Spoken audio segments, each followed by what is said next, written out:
পবিত্র মাহে রমাদানের একটি গুরুত্বপূর্ণ সুন্নাহ আমল হচ্ছে ইতিকাফ করা। আমরা যারা পুরুষ রয়েছি তারা মসজিদে গিয়ে রমাদানের শেষ দশকে ইতিকাফে অংশগ্রহণ করব, আর যারা নারীরা রয়েছি তারা নিজেদের বাসায় ইতিকাফে অংশগ্রহণ করব।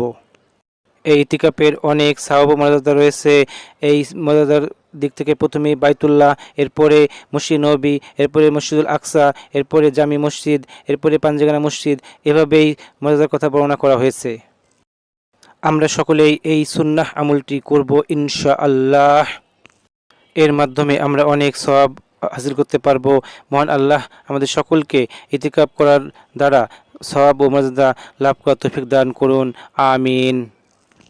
যারা পুরুষ রয়েছি তারা ইতিকাফের জন্য 20 রমজান সূর্যাস্তের আগে অর্থাৎ মাগরিবের আগেই মসজিদে প্রবেশ করব এবং ঈদের চাঁদ ওঠার পরে মসজিদ থেকে বাহির হয়ে বাসায় ফিরব ইনশাআল্লাহ।